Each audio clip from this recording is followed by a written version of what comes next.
공부하는 방법, 가지고 있으면 좋은 경력과 자격증들, 학과별 학습법. 지금까지 잘 따라오셨죠? 이제는 마지막이 된 것 같네요. 남은 과제는 취업 하나. 취업을 하기 위해 준비하는 이력서나 자소서, 포트폴리오 등을 작성하는 방법을 말해볼까 합니다. 이력서와 포트폴리오는 지금까지 우리가 해왔던 일을 문서로 만드는 작업입니다. 특히 취업을 위해서 작성하는 서류 전형에 꼭 들어가는 요소이기도 하죠. 이력서는 대부분 양식이 정해져 있고 작성법도 어느 회사든 크게 다르지 않습니다.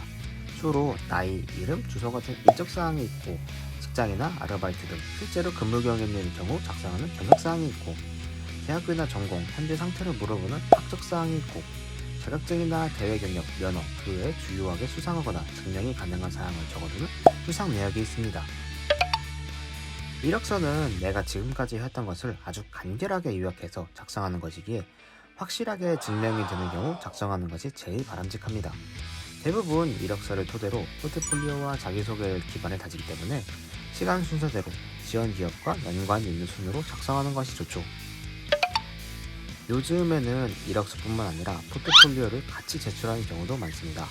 주로 기술 직군이나 예체능 직군이 있는데요. 이력서의 경력만으로는 정확히 파악하기 힘들기 때문이죠.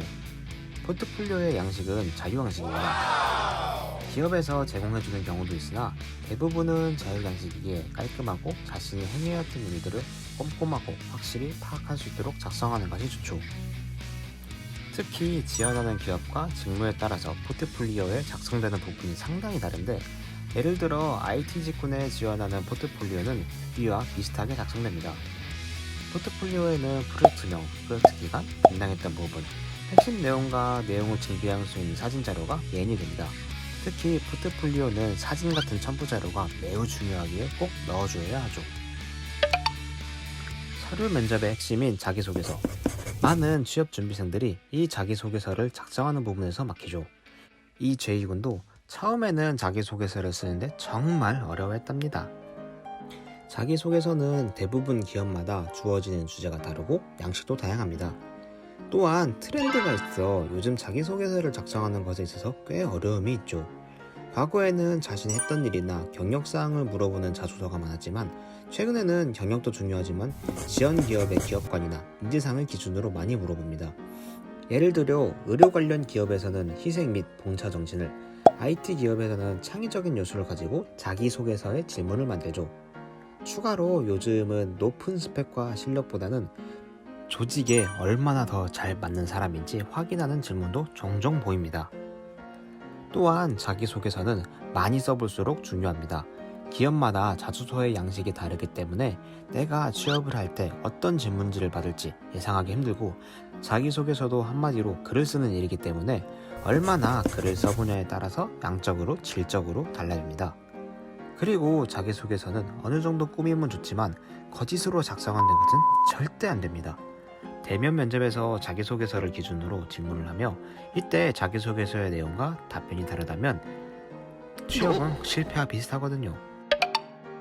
그렇기에 이 제2고는 이력서와 포트폴리오를 먼저 만드는 것을 추천드립니다. 위의 것들을 토대로 자기소개서의 질문을 작성하고 거짓 않은 내용이기에 면접 질문에서 수월하게 답변할 수 있거든요. 그리고 자기소개서는 특별한 경우가 아니더라도 남의 단점, 치부를 드러내지 않는 것이 좋습니다.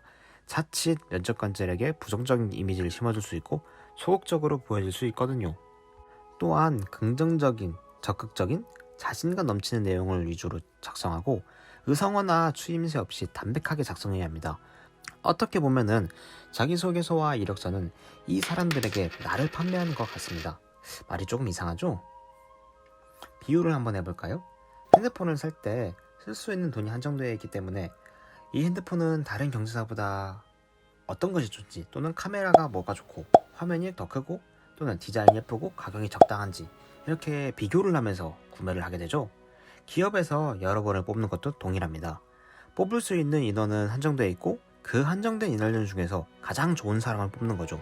그렇게 지원하는 기업에 자신 있고 적극적으로 최대한 나를 어필하는 것이 제일 좋습니다.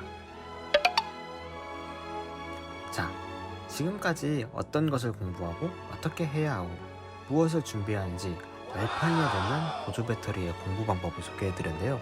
도움이 되었을지 모르겠네요. 자, 이제 준비가 다 되었을 것 같고 이제는 한번 취업의 길로 뛰어가 볼까요?